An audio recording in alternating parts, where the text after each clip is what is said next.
उपसभापति महोदय,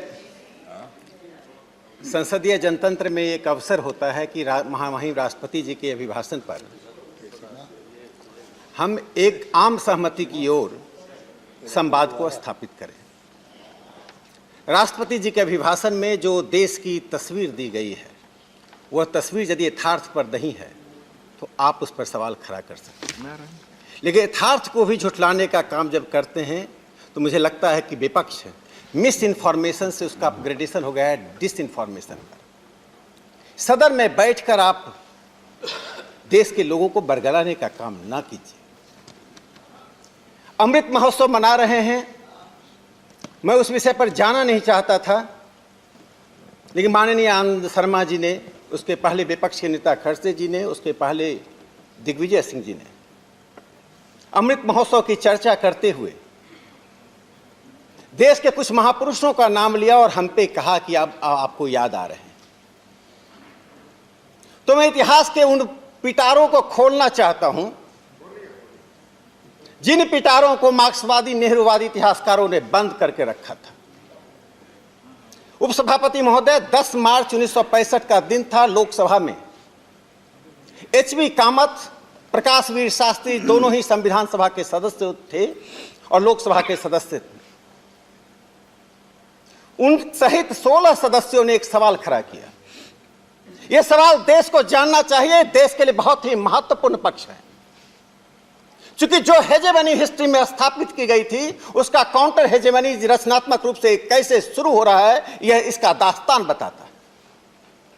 10 मार्च 1965 के 16 सदस्यों के सवाल में था कि देश की राजधानी दिल्ली में महात्मा गांधी और सुभाष चंद्र बोस के स्टैच्यू को लगाने के लिए सरकार ने क्या फैसला किया है। उस वक्त के गृह मंत्री गुलजारी लाल नंदा जी ने उसका जवाब देते हुए कहा कि हमने महात्मा गांधी के स्टैच्यू को लगाने का फैसला किया। एनजी रंगा जी, हम सब जानते हैं कि संसदीय जनतंत्र में और स्वतंत्रता संग्राम में उनका क्या महत्व रहा है। एनजी रंगा जी उस पर उठे, उन्होंने जो 3 पंक्ति कहा वह देश को सुनना चाहिए। What about other name? It is so unspeakable that the honorable minister is not prepared to mouth it.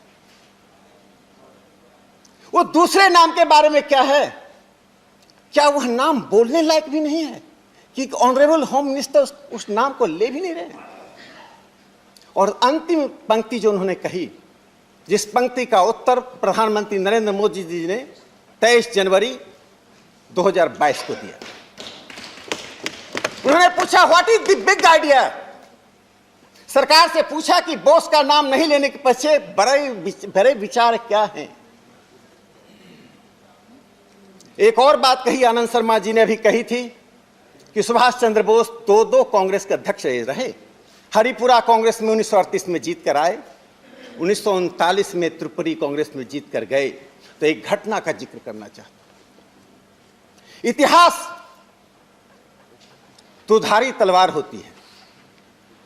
यदि इतिहास के साथ आप चलते हैं, यथार्थ के साथ चलते हैं, तो इतिहास आपको संबल देता है। यदि इतिहास को आप झुठलाते हैं, दुष्प्रचार का सहारा लेते हैं, तो इतिहास आपके खिलाफ ही हथियार बन जाता है। द सर्वेंट ऑफ इंडिया जो पुणे से प्रकाशित होती थी, जिसको शुरू गोखले जी ने किया था, उस अखबार को मैं कोट करता हूं। 1939 में त्रिपुरी कांग्रेस में सुभाष चंद्र बोस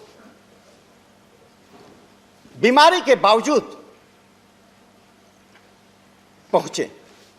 उनकी बहुत बीमारी थी, अस्पताल में भर्ती थे। द सर्वेंट ऑफ इंडिया ने लिखा कि उनको मंच पर जाने से एक बड़ी संख्या के डेलीगेट्स ने रोका। क्या कहकर रोका? रोकना महत्वपूर्ण नहीं था। उपसभापति महोदय, इतिहास की ऐसी घटना है जो इतिहास की पुस्तकों में आना चाहिए, हमारी नई पीढ़ी को जानना चाहिए। उन डेलीगेट्स ने पूछा कि ये 104 डिग्री फीवर की जो बात कही जाए ये झूठ है। और मुंबई के उसमें के हेल्थ मिनिस्टर डॉक्टर थे। डेलीगेट्स के डिमांड पर सुभाष चंद्र बोस के डेलीगेट्स के सामने उसकी बुखार को चेक किया गया, फीवर चेक किया गया। और जब उन्होंने घोषणा की स्टेज से कि सुभाष चंद्र बोस को 104 डिग्री फीवर है, तब स्टेज पर गए। जिस सुभाष चंद्र बोस का नाम ले रहे हैं, मैं बाकी बातें नहीं कहना चाहता हूं कि त्रिपुरी कांग्रेस में उन्होंने क्यों इस्तीफा दिया, लेकिन 23 जनवरी 2022 को जब इंडिया गेट में सुभाष चंद्र बोस की प्रतिमा को प्रधानमंत्री नरेंद्र मोदी जी ने लगाया, तो सिर्फ एक प्रतिमा नहीं है। हम किसी के इतिहास में किसी को छोटा नहीं कर रहे हैं, हम इतिहास को सर्वसमावेशी बना रहे हैं, और यह सर्वसमावेशी आपको पसंद नहीं है।